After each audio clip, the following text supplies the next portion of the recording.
Hello and welcome back to our continuing adventures on Let's Defend. No new exercises, but I do read the YouTube comments. Apparently I left the notepad up for SOC101 EventID 8. So I figured, okay, it's done. Let's just reload and we'll take it again from the top. Henceforth let's get situated. No, that way. Yes. That way. Redo. In both the front and the rear of the text. Okay, so this is... We should just be able to redo it, right? Reinvestigate. You'll not gain any new points. Well, it looks like I got everything. So that's fine. So let's take a look and see what this is. And I probably have my notes still marginally handy. So basically we're looking at something from August 29th, 2020. Wow. 2+ years ago.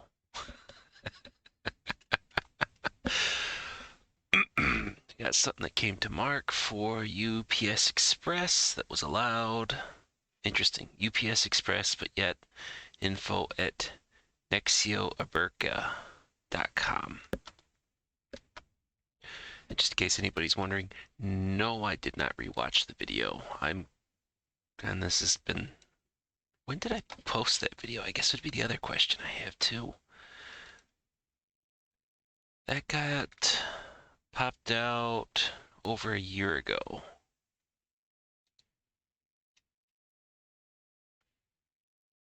Because I recorded it January 23rd, 2021.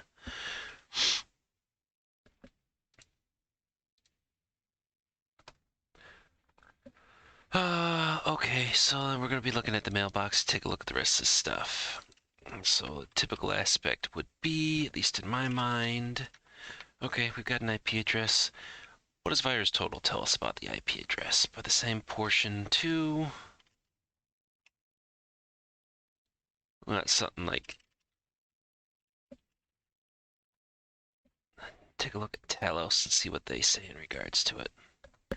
And yes, I'm not overly worried as to whether or not if somebody tries to sit there and go for those IP addresses that's being mentioned in this particular portion as I fill out this CAPTCHA to prove that I am human.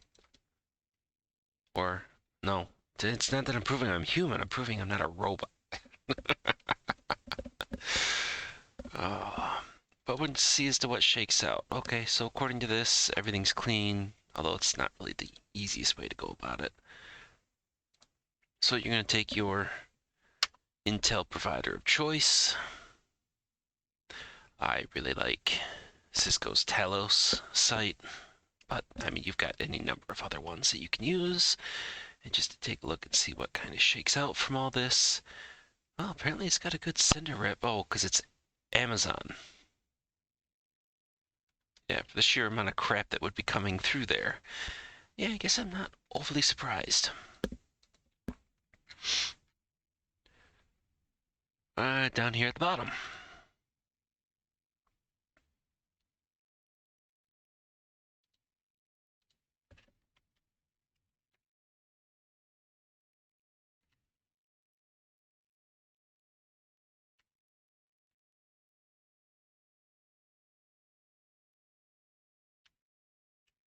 Okay, I do have my notes.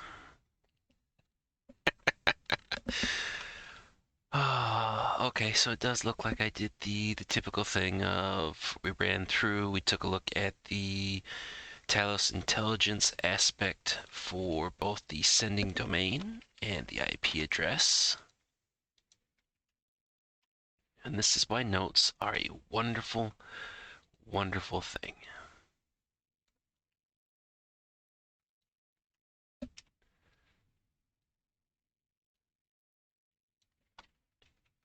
We're just going to break this out into the individual components, and also looks like I did a sandbox at one particular point. So we have the mail.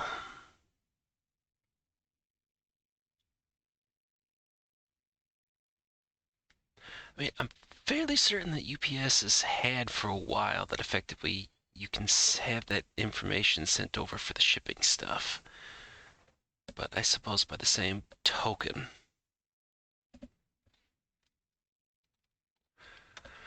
okay, so we've got a zip file, and if I've still got my notes, it means I've still also got this sample roaming around inside of a secured container on this system.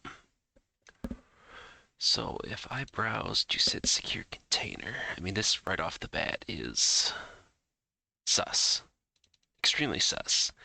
Why are you going to send me the UPS Express packet details and then you're going to password protect it?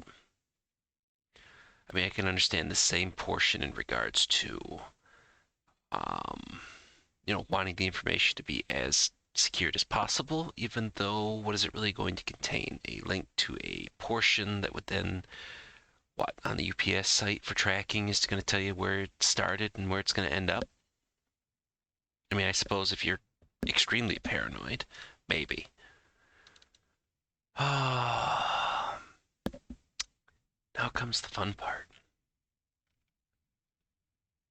These things are not organized well, and that is entirely all on me. Here we go.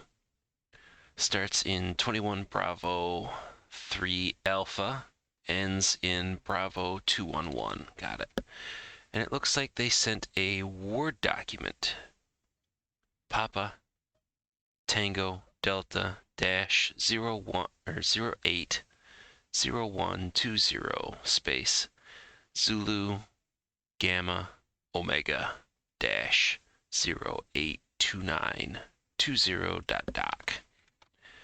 So in other words, what this was what occurred was that we had taken this doc, dumped it into Virus Total, and apparently somebody's still going through and doing these, because it was just scanned yesterday at the time of recording, Friday the 13th.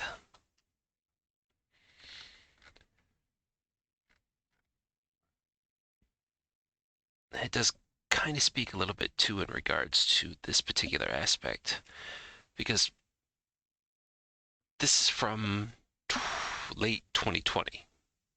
You would expect reasonably that we would have an even higher portion of AV engines detecting this, because it's over 2 years old. It's a malicious Word document. You would think that this would have spread all the way around. I mean, don't get me wrong, 75%, still good, still technically passing if you're in, grade school.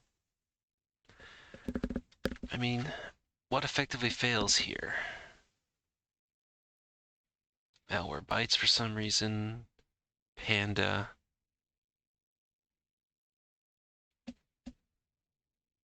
It's like Baidu, I think, is Chinese. Kingsoft, I believe, is Chinese. I could be wrong. How about APAC?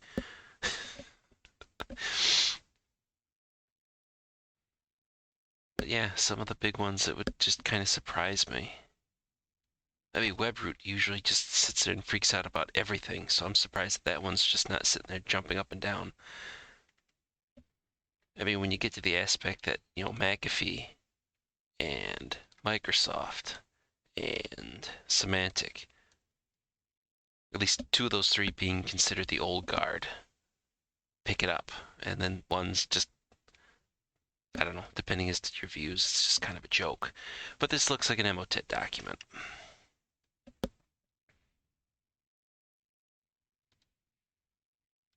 So wait, where did this one come from?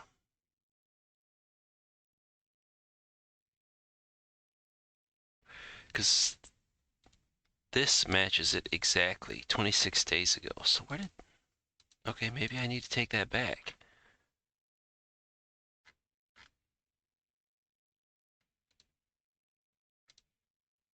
"26 days ago?" Let's go ahead and reload it. And so it's the typical. So you get Word, depending on your settings, although I think it's mandated now, typically, or by default, everything's in protected. And then this does the typical Emotet thing, spawns PowerShell, goes through and runs, and then you get the payload downloaded, and then she runs in the background.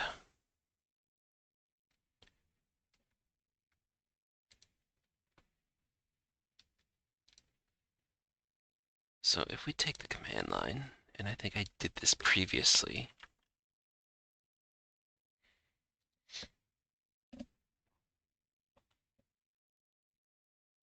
except I think I had to clean it up in order to actually pull the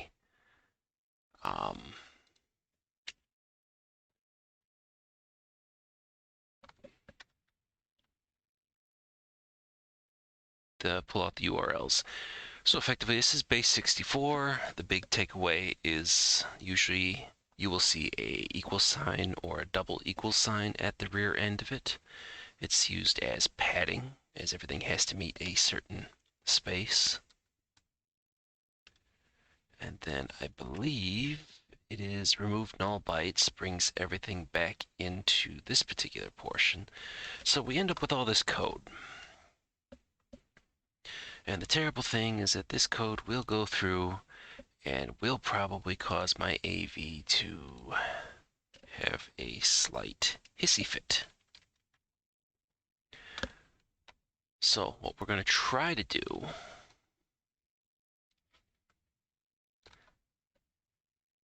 is we can kind of pick some of this out.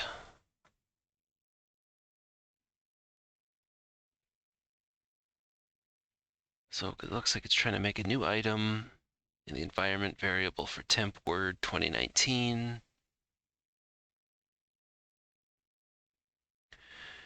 And then we've get the web client that goes through, and then we've got to kind of clean up the actual URLs. So to not screw up the same portion that I did previously and leave this up for too long, I'm going to try to pay a little bit closer attention. So there we go. We've got this stuff here. So effectively, we are just going to eyeball it to generate the URLs in question by removing out the extraneous characters and trying not to screw up.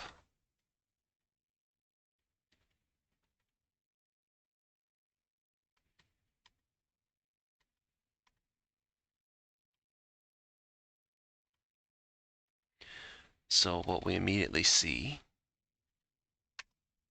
is that QStride. So that was the first domain that would be tested. So if I take this out, transition back over, and if we go back to our sandbox run, that was called by PowerShell to that qstride.com/img/0. And that's, at least according to this, already marked as malicious. So what we could do to test this is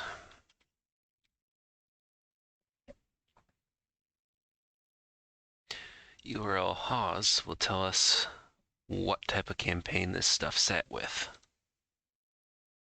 Or at least it should, assuming it's recorded. It may not be recorded, so it's like anything else. And while we're waiting for that, okay, so just a moment ago, so this is now current for all the different AV engines, a little bit less than 75%. But you got your effective big names inside there. Bitdefender, Kaspersky.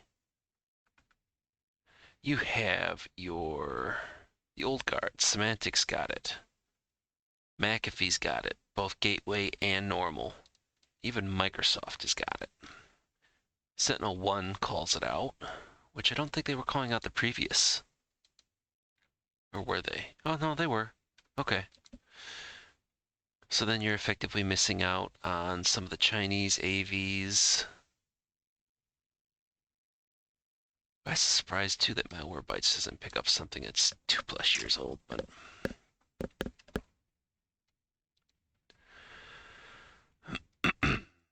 And then we're looking to see is this recorded?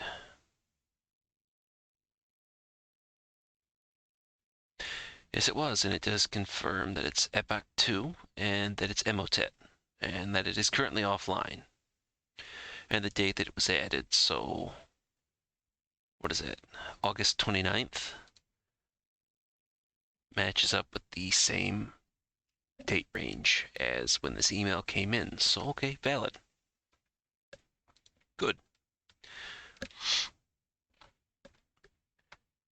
And then it's just going to be more of the same in terms of editing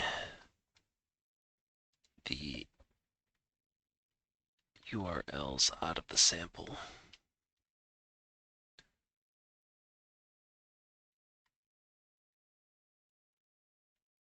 And so what I'm going to do is, rather than sit there and have that take up a larger portion, I'm going to bring this up.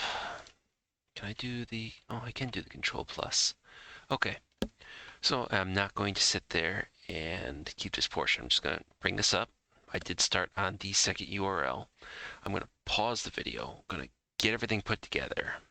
And I will resume the video with the completed URLs because effectively you're just rebuilding these by removing the extraneous information, and away you go.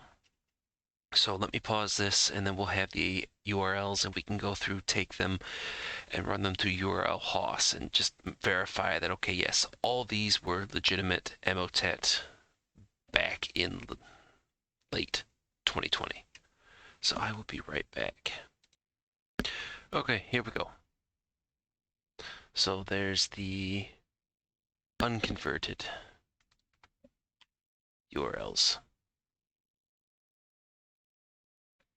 At least to the best of my ability, having done this reasonably quickly.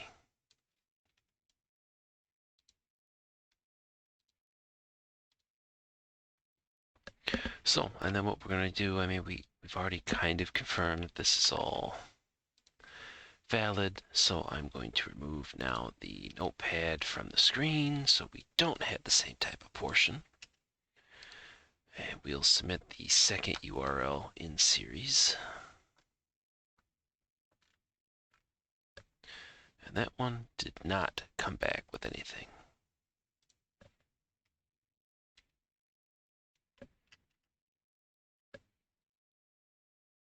Yeah, does it mean much? The first one pretty much confirms that we're dealing with an Emotet campaign. The detections already come back with that.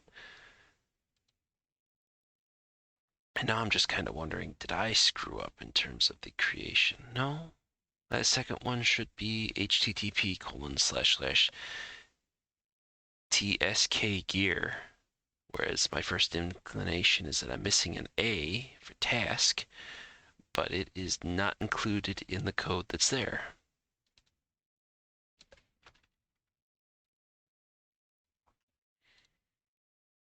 But Emotet was so stinking ginormous, I'm not overly surprised that some URLs would have probably slipped through the cracks and not having been recorded. Okay, so that one was 2, again confirming Emotet and Epoch 2. Do we really need to go through and do this? No, I think we've got enough information. The AV engines themselves give us the detection as to what's wrong with the Word document. And stripping out the code gives us everything else that we effectively need. Okay, so that one confirms 2, so. But I guess I'm already so far in, so let's just run through the rest of them and just be done with it. We've got this one here, and then the last one. Not recorded. Okay, this one is HTTPS as opposed to just HTTP. If I remember correctly, around this time. Okay, yeah, that one confirms the same thing. Epoch 2 and Emotet. That a lot of... Oh. I cut that out, didn't I? I just happened to realize what was wrong with the last one. I left out the C in the WordPress-content. And I remember a lot of this stuff was compromised WordPress sites. Okay, yeah, so that one's got it now too. So I might have misspelled some of the other ones too. And you know what? I did. I'm looking at that TSK gear. I left out the C in content again. So let's rerun it.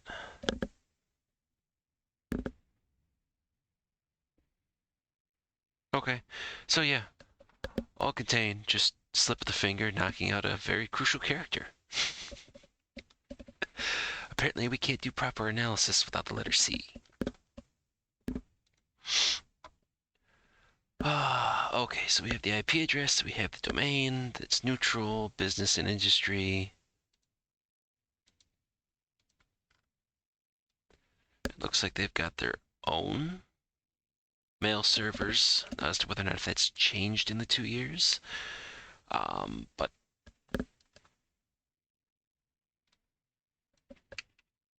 well, I guess we could go the extra mile. MX Toolbox. If we do SPF, check.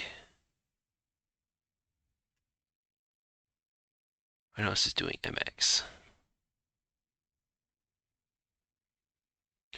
Yes, this is where effectively that mail should be coming from. 185.23.70.11. Whereas according to monitoring, it came from 63.35, 133, 186. Now again, we are dealing with a difference of 2 years. So it's entirely possible at the time they could have been using some sort of service that ended up using Amazon IP space to send stuff out. So it's not necessarily an immediate red flag. But we could take a look at their SPF record and see as to what it specifies. And what we see is we do get the yes, we get the IP address to which matches the MX record for that domain. But we also see something. Let me bring up my other notes to the side here. 65.35, 133, 186. So one of two things. They're either still using some sort of service that uses Amazon AWS, which, okay, fine, a lot of organizations do. Or effectively, the organization is so thoroughly compromised that the threat actors are able to sit there and make additions to their SPF record and everything else along those lines. Usually the simplest aspect is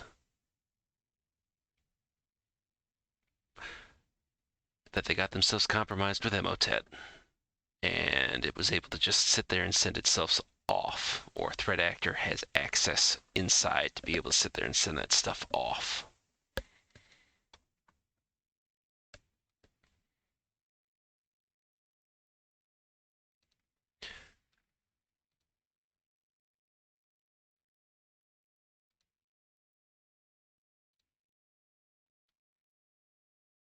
Were there attachments?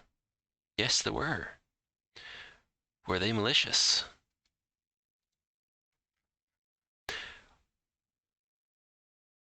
VirusTotal seems to think so. And then add into the aspect that our sandbox run indicates the same malicious activity. Now, I suppose the interesting thing would be, okay, if we were to take this sample now and run it, since all of those URLs are supposedly down or have been cleaned up, effectively you would still see PowerShell spawn. It would go through and do its needful, but effectively it would go no further because the payloads are gone. So malicious.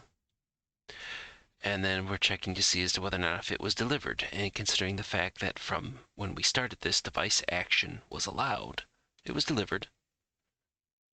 And okay, so we want to delete it from their mailbox. Bing, bang, boom.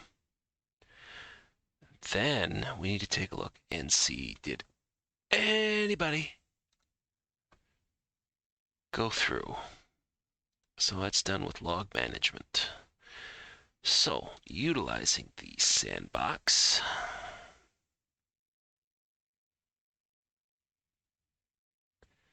I don't suppose that we can actually get the IP address pulled from this, can we?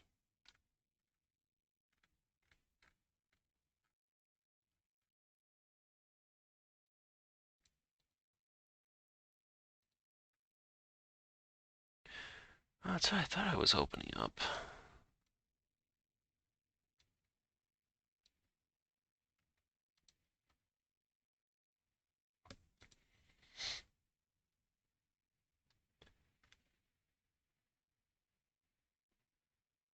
Yeah, okay, so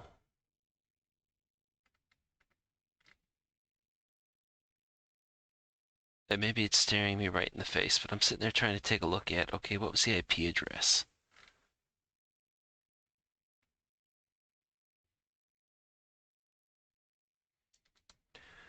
I am not seeing it.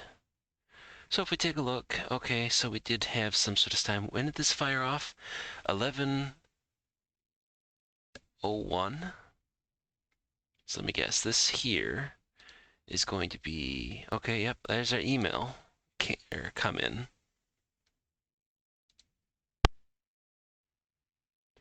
And then we're looking for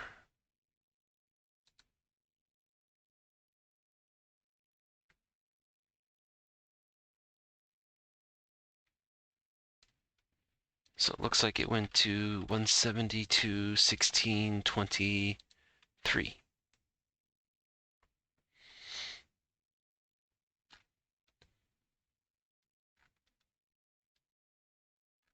And we'll double check to make sure that there's no other activity.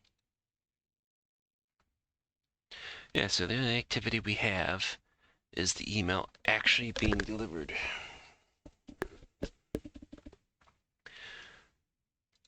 And if we go to endpoint, what exists at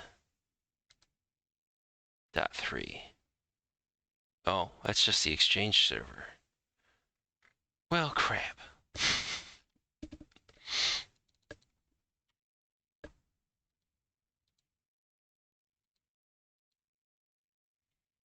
So apparently it's Mark. So Mark's phone, pre-prod, Roberto.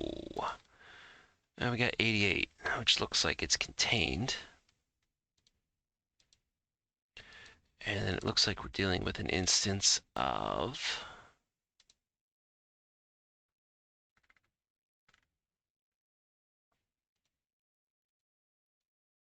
bad juju.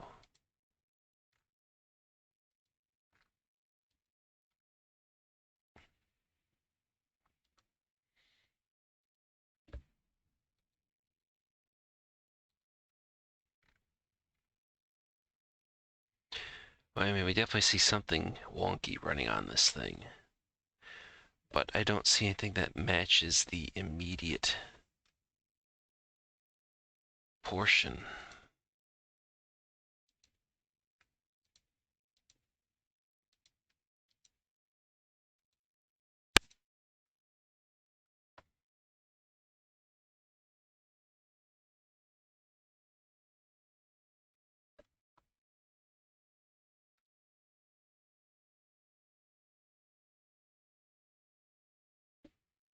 Okay, here we go. There's our IP in question, 198. So did anything try to test for that first? It did. And we got a hit from .14, which I don't remember what that was at the time.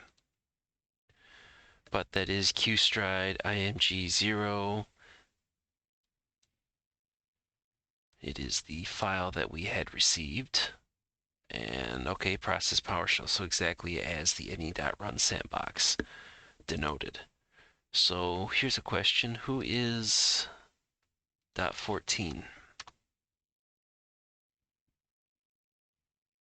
Huh, Mike's computer.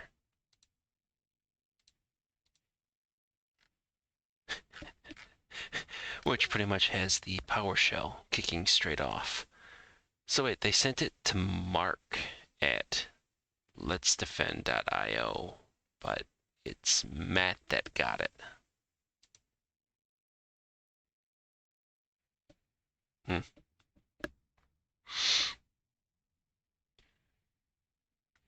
Okay, 6768. Is that anything? 6768. Okay, yeah. The payload's reaching out. So yes, we do find evidence that apparently Mike somehow got Mark's email and opened it and screwed themselves. I mean, at least the agent doesn't record that it's actually running on the system. But who's to say that the agent did its job properly and isn't in some way compromised? I mean, we got execution of PowerShell from Windward. Now, granted, this is 2023, not 2020, so.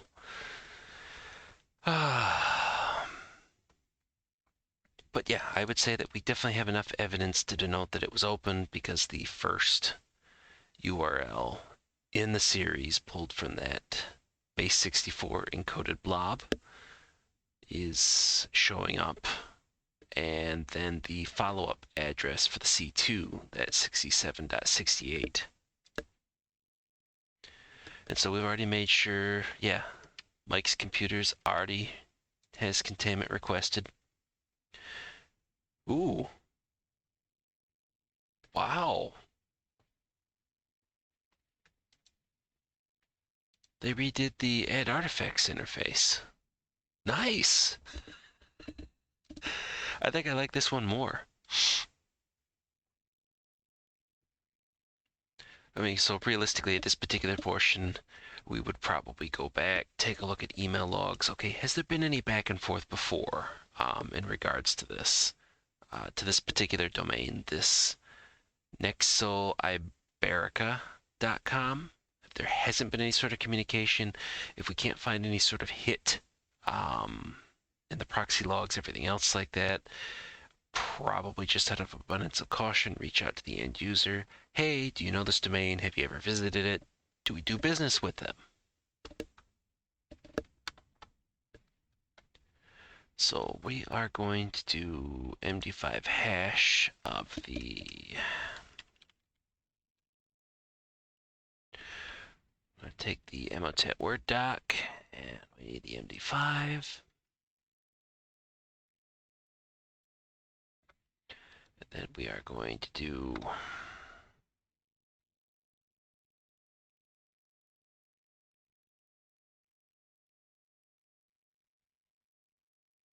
What are we going to do? We'll do email sender.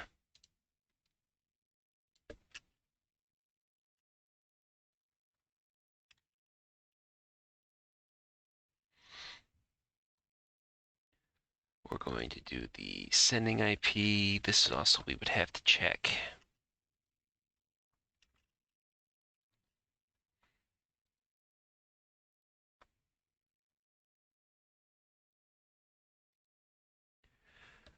Then we would have the second stage, C2, the 6768-201-95. We're going to mark that as C2. Then on top of that, we have URLs, correct?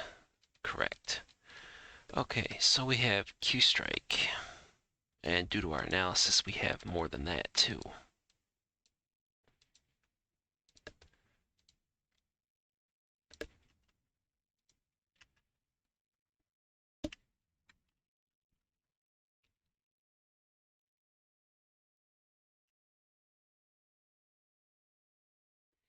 And we're just going to write Emotet Payload for a majority of these,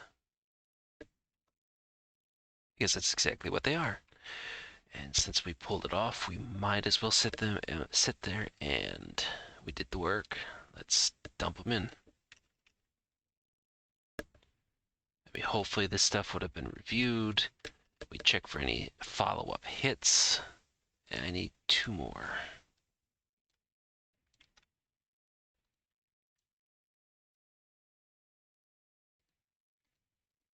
we fill that out.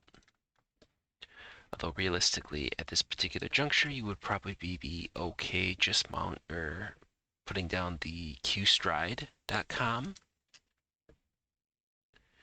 And then that's, yeah, we should probably get that too, the IP address for the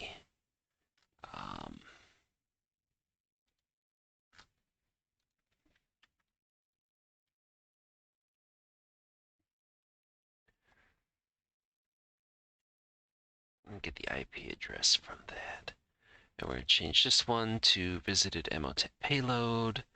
We go back here, we get our 198, 145, 154. Okay, so we have the Word document in question that was zipped up and sent to us. We have the email sender, the sending IP address. I mean, realistically, I suppose just out of a full abundance.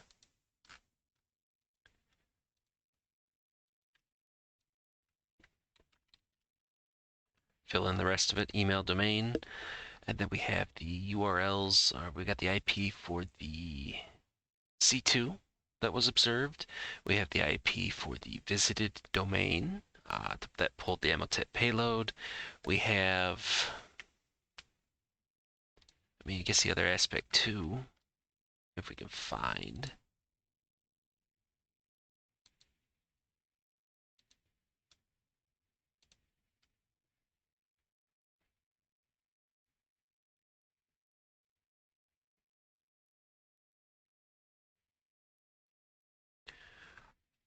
I thought at a particular point this had the hash available to it.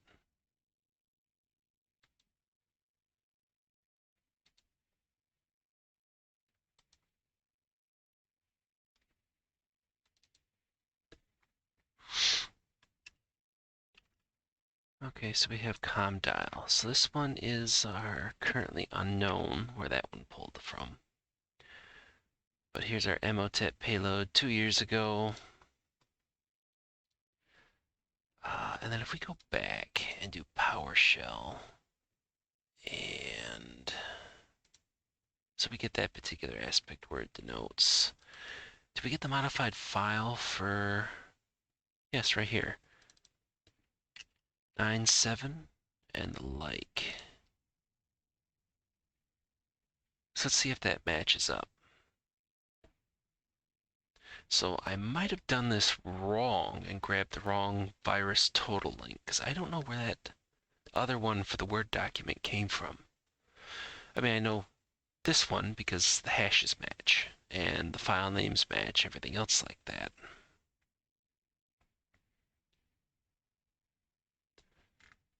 But yeah, this is clearly Emotet by the detections. And it looks like it's just slightly higher than 75%. Good, higher the better. Oh yeah, I need to take a look and see as to whether or not, okay, hashes match. So we have a second hash for the actual payload itself. So let's go ahead and add that in. MD5.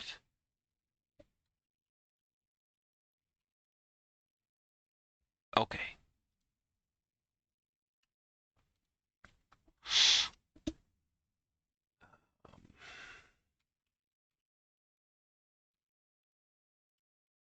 So email was sent to Mark, but opened by Mike, containing a malicious Word document that, when opened, spawned PowerShell and downloaded the Emotet payload from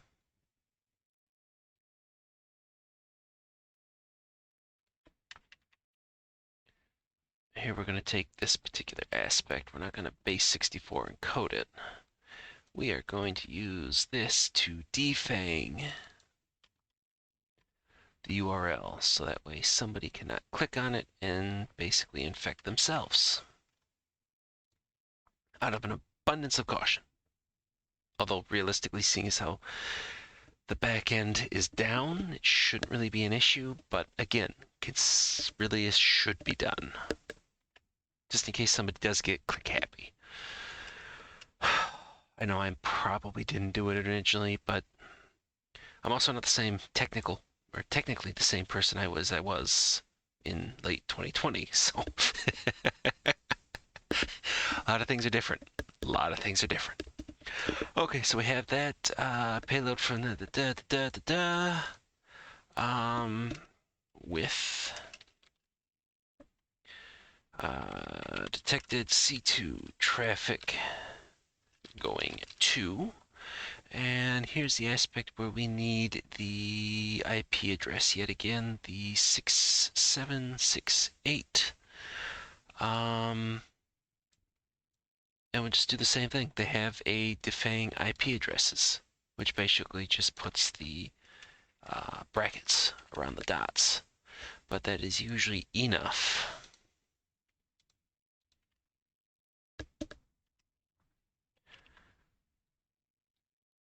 Makes system has been requested for queue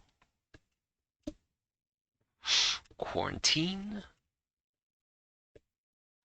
or we could do requested for network isolation, depending as to which terminology you want to use, but I just typically now shorthand just as capital Q. Requested for network isolation, and reimage. Reimage with user creds to be reset.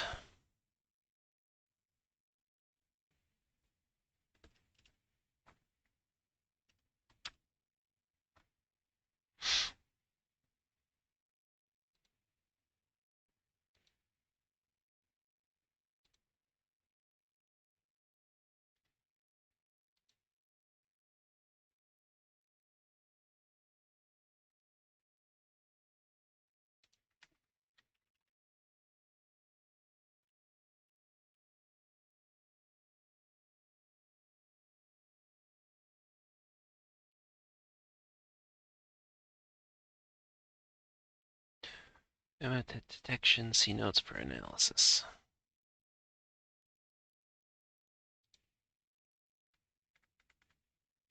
And so there we go.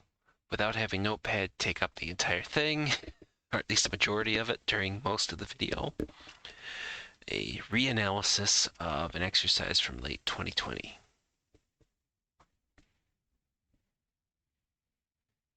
So it looks like full points, although I don't think that effectively we would get. I think I got full points last time, but this time everything's a little bit clearer here.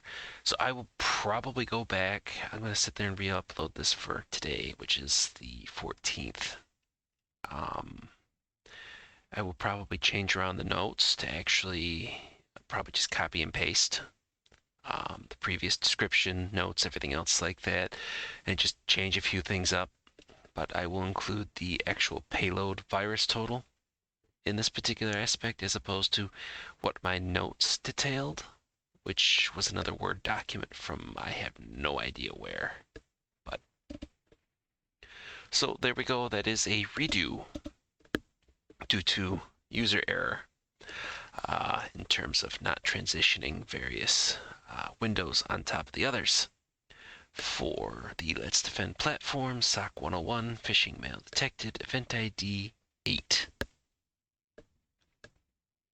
So with all that being said, I will see everyone in the next video, which hopefully won't be a redo. We'll see as to whether or not if I screwed anything else up royally.